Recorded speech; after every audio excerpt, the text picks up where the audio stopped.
दिल्ली के मुख्यमंत्री पद की जिम्मेदारी सौंपने के लिए मुझ पर विश्वास जताने के लिए मैं शीर्ष नेतृत्व और दिल्ली की जनता का हृदय से आभार व्यक्त करती हूँ। आपका समर्थन मेरी प्रेरणा है और मैं पूरी निष्ठा से दिल्ली विकास और जन सेवा के लिए समर्पित रहूंगी। ये शब्द है दिल्ली की चौथी महिला सीएम रेखा गुप्ता के। आम जन के मन में एक बड़ा सवाल है कि बीजेपी ने आखिर रेखा गुप्ता को ही क्यों सीएम चुना, तब जबकि ये माना जा रहा था कि मुख्यमंत्री पद की रेस में अरविंद केजरीवाल को हराने वाले प्रवेश वर्मा से लेकर विजेंद्र गुप्ता तक पहली कतार में खड़े हैं। लेकिन भाजपा और आरएसएस की कदम ताल पर बारीकी से नजर रखते हुए India.com ने रेखा गुप्ता का नाम 8 फरवरी को ही ले लिया था। पहली बार भले ही रेखा विधायक बनी हूं और उन्होंने अपने आप को साबित करने की कोशिश की हो, लेकिन ये बताना बहुत ज़रूरी है कि वो वैश्य समाज से आती हैं।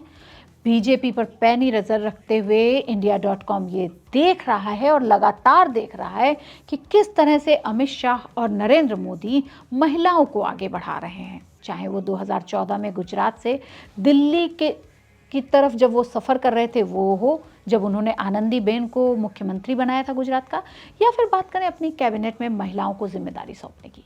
बीजेपी ने सत्ता संभालते ही पहला नारा बेटी बचाओ बेटी पढ़ाओ का दिया। महिलाओं को आगे लाने की कई योजनाएं लॉन्च की, लेकिन विडंबना ये है कि बीजेपी फिलहाल 13 राज्यों में सत्ता में है, लेकिन अब तक पार्टी की कोई महिला सीएम नहीं थी। लेकिन रेखा के शपथ लेते ही यह आरोप भी खत्म हो जाएगा।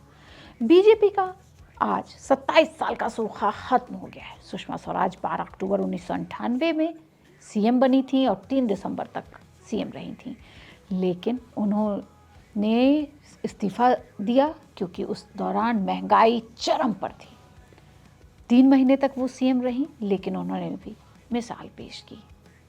सुषमा स्वराज ने इस्तीफा देने के साथ दिल्ली में बीजेपी बिल्कुल साफ हो गई थी। उसके बाद शीला दीक्षित दिल्ली की कमान संभाली और 15 वर्षों तक दिल्ली की सीएम रहीं और दिल्ली की काया पलट करके रख दी।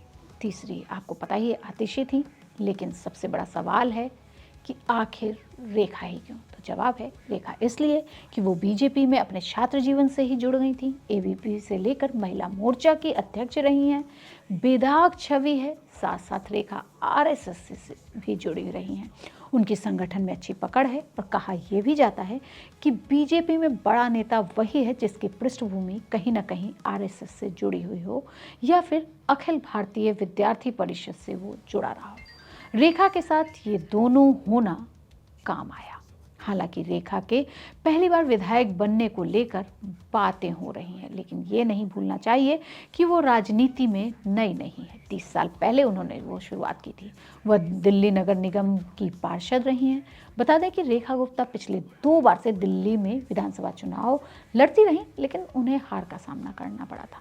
लेकिन इस बार रेखा ने कोई कोर कसर नहीं छोड़ी और आम आदमी पार्टी की वंदना कुमारी को 29,000 से अधिक वोटों से हराया। इसे बड़ी जीत के रूप में देखा जा रहा है।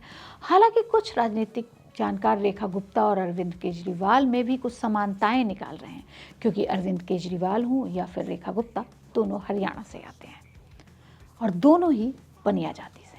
भारत की चुनावी राजनीति में पिछले 1 दशक पर अगर नज़र डालें तो आप पाएंगे कि महिलाओं को वोट बैंक के रूप में सिर्फ देखा ही नहीं जा रहा है, बल्कि लुभाने का भरसक प्रयास किया जा रहा है और राजनीतिक पार्टियां इसमें सफल भी हो रही हैं।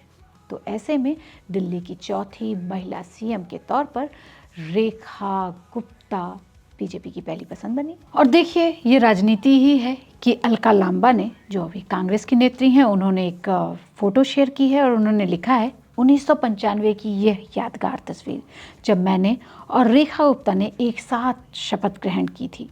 मैंने NSUI से दिल्ली विश्वविद्यालय छात्र संघ अध्यक्ष पद पर जीत हासिल की थी और रेखा ने AVP से महासचिव पद पर जीत हासिल की थी।